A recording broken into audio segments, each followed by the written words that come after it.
या कुक्षि विवरे कृत्वा स्वयं रक्षति सर्वतः नमामि जननीं देवीं परां प्रकृतिरूपिणी कृच्छ्रेण महता देव्या धारितोऽहं यथोदरे तत्प्रसादात् जगद्दृष्टं मात्वर्नित्यं नमोऽस्तु ते पृथिव्या यानि तीर्थानि सागरादीनि सर्वतः वसन्ति यत्र తాం నౌమి మాతరం భూతి హేతవే.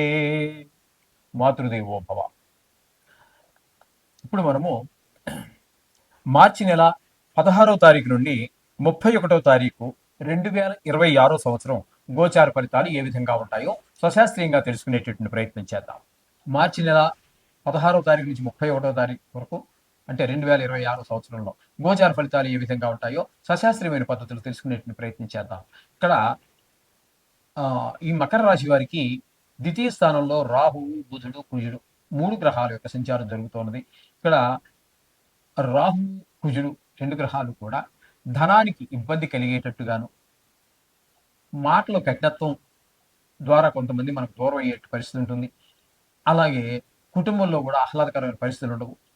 కంటికి సంబంధించినటువంటి వ్యాధులు ఉన్నవారు ఎవరైనా ఉన్నట్టయితే వారికి కొంచెం ఆ కంటికి సంబంధించిన వ్యాధి ప్రకోపించేటటువంటి పరిస్థితులు కనబడుతున్నాయి. కాబట్టి వారు నేత్ర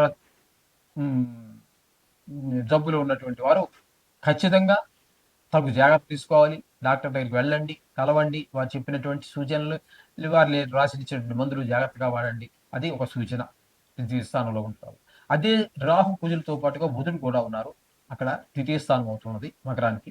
అది మాత్రం ఆ బుధుడు మాత్రం మీకు అనుకూలమైన ఫలితాలు ఇస్తూ ఉన్నాడు. ఏ విషయాల్లో అయితే మనకి రాహు, కేతు ప్రతికూల ఫలితాలు ఇస్తున్నారో అదే విషయాల్లో వాటిని సరిదిద్దే ప్రయత్నంలో కొంతవరకు దాటి యొక్క దుష్ప్రభావం తగ్గేటటువంటిగా కొంత మనకి అనుకూలమైన ఫలితాన్ని బుధ భగవానుడు ఇవ్వబోతున్నారు. ఇక తృతీయ స్థానంలో 3 గ్రహాల యొక్క సంచారం జరుగుతోందండి. ఈ 3 గ్రహాలు ఏంటి? ఒకటి శని భగవానుడు అత్యంత శుభప్రదమైన ఫలితాలు ఇస్తాడు. శుక్రుడు ఆయన కూడా ఓ 10 రోజుల పాటు ఉన్నారు. తదుపరి 6 రోజుల పాటు చతుర్థంలో అక్కడ కూడా మంచి ఫలితాలు ఇస్తారు.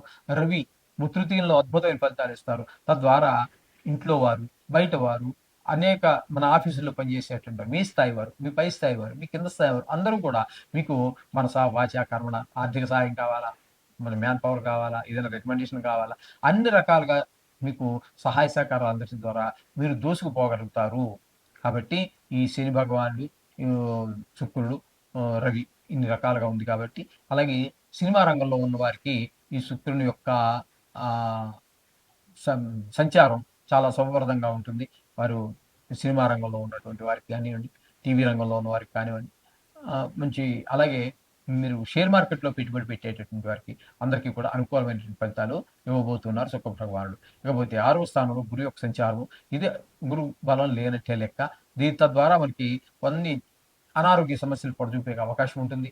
ఎవరికో రుణం ఇవ్వలేకపోతాము, లేదా రుణం కోసం ప్రయత్నిస్తాం మనమే, ఆ రుణం మనకి లభించకపోవచ్చు. ఈ విధమైనటువంటి ఫలితాలన్నీ దుష్ప్రభావాలు చూపిస్తున్నాడు గురు షష్టమ స్థాన సంచారం. ఇకపోతే అష్టమ స్థానంలో కేతు. ఇది మనం చెప్పుకోక్కర్లేదు. ఆయుష్ స్థానంలో కేతు ఉండటం వల్ల అనేక రకాలైనటువంటి చెడ్డ వార్తలు వినే అవకాశం ఉంటుంది. ధన నష్టం అయ్యే అవకాశం ఉంటుంది, కలహాలు వచ్చే అవకాశం ఉంటుంది, పరాభవాలు, అవమానాలు ఎదుర్కోవాల్సి ఉంటుంది. ఈ విధమైన ఫలితాలన్నీ కేతు ఇస్తున్నాడు. మొత్తంగా కనుక మనం వీరికి చెప్పుకోవాల్సి వస్తే బుధుడు ఒకడు అనుకూలుడు, తృతీయ స్థానంలో ఉన్నటువంటి శని, శుక్ర, రవి, ఇవి అంటే 4 గ్రహాల యొక్క అనుకూలత బాగున్నది. కాబట్టి వీరికి మొత్తంగా చెప్పుకోవాలంటే బాగున్నట్టుగానే మనం చెప్పుకోవాలి మకరం వాళ్ళకి. మిగతా గ్రహాలు ప్రతికూలంగా ఉన్నాయి కాబట్టి వాటికి జపశాంతులు జపక్కర్లేదండి. మీరు ఈ నవగ్రహ మంత్రాలు చదువుకోండి, సరిపోతుంది. 15 రోజులే కదండి. దీనికోసం మీరు పెద్దగా ధనాన్ని వెచ్చించాల్సిన పని ఏమీ లేదు. మీరు గుడి దగ్గరికి వెళ్ళి తిరిగినా సరే, లేదా మీరు ఇంటి దగ్గర మనం దేవుడి గుడి ముందు ఏదో కొద్ది స్నానం చేయగానే 2 నిమిషాలు గడుపుతాంగా, ఆ 2 నిమిషాలు చదువుకున్నప్పటికీ కూడా ఫలితాలు పొందగలుగుతారు. శుభం భూయాత్. మీనరాశి వారికి మార్చి నెల 2026 సంవత్సరంలో 16వ తారీఖు నుంచి 31వ తారీఖు వరకు గోచార ఫలితాలు ఏ విధంగా ఉన్నాయి, ఏ విధమైన జాగ్రత్తలు తీసుకోవాలి ప్రతికూలంగా ఉన్నటువంటి వారికి, గ్రహాలకు అనేటువంటి విషయాన్ని మనం సశాస్త్రీయంగా తెలుసుకునే ప్రయత్నం చేద్దాము. ఇందులో నా కవిత్వం కానీ, నా పైత్యం కానీ ఏమీ ఉండవండి.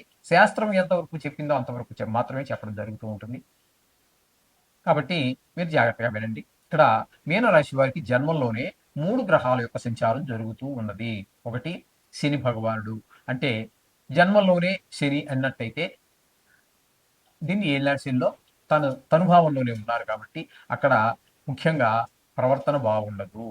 ఏ పని ముందుకు వెళ్ళదు. చేద్దాం, చూద్దాం అన్నట్టుగానే ఉంటుంది. అలా జరిగిపోతూ ఉంటుంది కాలం. కానీ పని మాత్రం ముందుకు వెళ్ళనటువంటి పరిస్థితి. అనేక రకాలైనటువంటి శారీరకమైనటువంటి రుగ్మతలు కలిగించేటువంటి పరిస్థితి. ఇకపోతే రవి కూడా జన్మంలో ఉన్నారు. జన్మంలో రవి ఉండటం వల్ల చెడు ప్రవర్తనలు, తీవ్ర స్వభావం, గబుక్కుని మాట జారిపోవటం ఇట్లాంటివన్నీ రవి వల్ల కలుగుతూ ఉంటాయి. ఇక శుక్రుడిని కనుక మనం తీసుకున్నట్టయితే జన్మంలో 25వ తారీఖు వరకు అంటే 10 రోజుల పాటు జన్మంలో ఉంటారు. అనుకూలమైన ఫలితాలు. అటు శని భగవానుడు, రవి ఏవైతే మనం ఏ విషయంలో ఇబ్బంది పెట్టదలుచుకున్నారో, పెడుతుంటారో వాళ్ళని కాస్త వాళ్ళకి భిన్నమైనటువంటి ఫలితాలు ఈయన ఇవ్వడం ద్వారా మనకి కొంత ఊరటనిస్తుంది. అట్లాగే ఒక 6 రోజుల పాటు ద్వితీయ స్థానంలో ఉండటం వల్ల ఆ 6 రోజుల్లో ధనానికి లోటు లేకుండా, అలాగే కుటుంబంలో పరిస్థితులు కొంచెం అనుకూలంగా ఉండేలాగా, కంటి వ్యాధులు ఉన్న వారికి కాస్త నివారించే విధంగాను శుక్ర భగవాన్ యొక్క అనుగ్రహం కలుగుతూ ఉన్నది. ఇకపోతే చతుర్థ స్థానంలో గురువు యొక్క సంచారం శుభ ఫలితములను ఇవ్వజాలదు. చతుర్థ స్థానంలో గురు సంచారం విద్య విషయంలోను, భూమి విషయంలోను, గృహ విషయంలోను, వాహనాల విషయంలోను, రియల్ ఎస్టేట్ వ్యాపారం చేసే వారికి వీటికంటే కూడా ప్రతికూలమైన ఫలితాలే ఇస్తూ ఉన్నాడు గురువు చతుర్థ స్థానం సంచారం వలన. తల్లి గారి విషయంలో కొంచెం జాగ్రత్తలు తీసుకోండి. అలాగే 6వ స్థానంలో కేతు గ్రహ సంచారం. ఈ కేతు మాత్రం పరిపూర్ణమైనటువంటి శుభ ఫలితాలు ఇస్తూ ఉన్నాడు. ఏంటంటే ఆరోగ్యం బాగుండేలా చూస్తారు. అలాగే రుణాలు ఏమైనా ఉన్నట్టయితే తీర్చేయగలుగుతాము. రుణం కోసం మనమే ప్రయత్నం చేస్తున్నాము, తప్పకుండా దొరుకుతుంది. మీరు ఆ తీసుకున్న రుణంతోటి ఏదో సద్వినియోగం అయ్యేటట్టుగానే ఇల్లు కొనటమో, లేకపోతే ఇంటికి స్థలం సమకూర్చుకోవటమో, కారు కొనటము, ఏదో పిల్లవాడిని ఉన్నత విద్య కోసం ఖర్చు చేయటమో, మొత్తం మీద మీరు చేసినటువంటి ఖర్చు ఏదైతే ఉన్నదో ఆ ఖర్చు సద్వినియోగం అయ్యేటటువంటి అవకాశం మనకి కనిపిస్తూ ఉంటుందండి. ఈ ఈ కేతుగ్రహ సంచారం వలన ఇక్కడ ఆ రుణం ఉంటే తీర్చేయగలడం అంటే మొత్తం మీద ధనానికి లోటు లేనటువంటి పరిస్థితిని కేతు కనిపిస్తూ ఉన్నారు ఇక్కడ. ఇకపోతే వ్యయ స్థానంలో 3 గ్రహాల యొక్క సంచారం జరుగుతోంది. రాహువు, బుధుడు, కుజుడు. ఈ 3 వ్యయ స్థానంలో ఉన్నప్పుడు ఇవన్నీ కూడా ధన వ్యయం, ధన నష్టము, శత్రు భయము, మనోవిచారము, కలత్ర నష్టము, కొంతమంది దుర్మార్గులకి కారాగార శిక్ష, ఇట్లాంటివన్నీ కూడా మనకి ఈ 3 గ్రహాలు కూడా అదే పని చేస్తూ ఉన్నాయి. కాబట్టి ఈ చెడు పనులు చేసిన అటువంటి వాళ్ళు ఎవరైతే ఉన్నారో వాళ్ళనే కాదండి, మామూలుగా చెడు పని చేయకపోయినా కూడా ఈ ధనం విషయంలో ధన వ్యయము, ధన నష్టము 2 వేరండి. ధనం వ్యయం అంటే మీరు ఖర్చు పెట్టుకున్నారు. దానికి అంత బాధ ఉండదు. ధన నష్టం అంటే పర్స్ పోగొట్టుకున్నారు, లేకపోతే పిక్ పాకెట్ కొట్టేశాడు, లేకపోతే ఎవడో దొంగ మాయ మాటలు చెప్పి మీ ధనాన్ని గుండి కొట్టించి కొంత డబ్బు అన్యాయంగా తీసుకెళ్ళిపోయాడు. అటువంటిప్పుడు ఏమవుతుంది, మనసు 10 రూపాయలు పోయినా కూడా మనసు బాధపడుతూ ఉంటుంది. ఈ విధంగా ధన నష్టం వేరు, ధన వ్యయం వేరు. ఆ విధమైనటువంటి బాధలు కలగకుండా జాగ్రత్తగా చూసుకోండి. ధనం విషయంలో మరీ తగు జాగ్రత్తతో ఉండండి.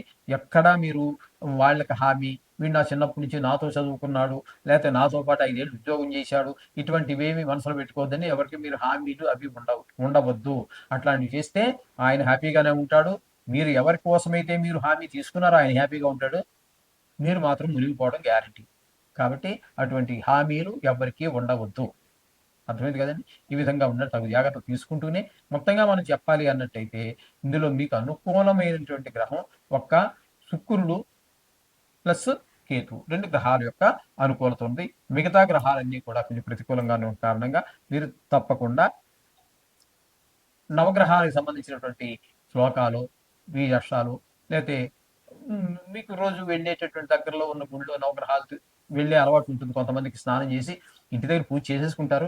వెళుతూ 2 అడుగులు వాకబుల్ డిస్టెన్స్ లో ఉంటే అక్కడికి ఆగి ఆ నవగ్రహాలు తిరిగి గుళ్ళో ఉన్నటువంటి ప్రధాన దేవుడు ఎవరైతే ఉన్నారో ఆ దేవుడిని దర్శనం చేసుకుని వెళ్ళిపోతుంటారు. రోజు ప్రతి నిత్యం వాళ్ళకి అదొక దినచర్య అంతే. ఆ విధంగా చేసే వాళ్ళకి చాలా శుభప్రదమైన ఫలితాలు ఉంటాయి. చక్కగా మీరు ఆ విధంగా చేయండి. సకల శుభాలు పొందండి. శుభభూయాలు.